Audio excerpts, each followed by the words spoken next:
बिस्मिल्लाहिर्रहमानिर्रहीम। अस्सलामुअलैकुम नाज़रीन, आप देख रहे हैं AW26 न्यूज और मैं हूं नाइला भट्टी। नजर डालते हैं आज की हेडलाइंस पर।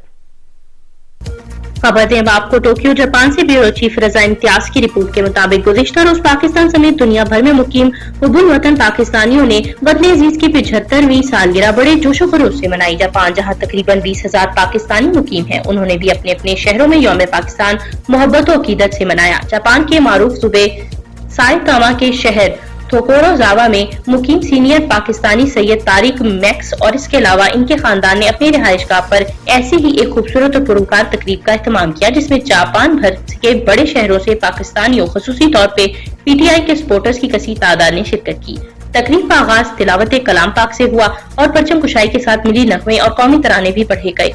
PTI जापान के मुंतखब सदर मलिक यार मोहम्मद खान अवान और दीगर रहनुमाओं ने खिताब करते हुए मेजबान तारिक मैक्स का शुक्रिया अदा किया और पाकिस्तान की मौजूदा सियासी सूरत हाल पे गुफ्तगू करते हुए वतन अजीज की हकीकी आजादी पर इज़हार ख्याल किया, जबकि दीगर दोस्तों ने भी यौम आजादी के पुरमसरत मौके पर एक दूसरे को मुबारकबाद पेश की और अहम जो के दोशन ख्याल दोस्तों के पंजाबी शायर और इसके अलावा आमिर फवाद ने खूबसूरत पंजाबी नज़म भी पेश की। इस कौमी तकरीब में छोटे बच्चों ने भी शिरकत की और कौमी गीतों पर रवायती भंगड़े और रक्स भी पेश किए। इस तकरीब को चार चांद लगाने के लिए आपको बताते चले कि चार चांद लगा दिए। एक अंदाजे के मुताबिक 100 के करीब दोस्तों ने शिरकत की, जिनके बाद आज तकरीब पाकिस्तान की अवामी डिश हलीम और बिरयानी से तवाज़ो की गई।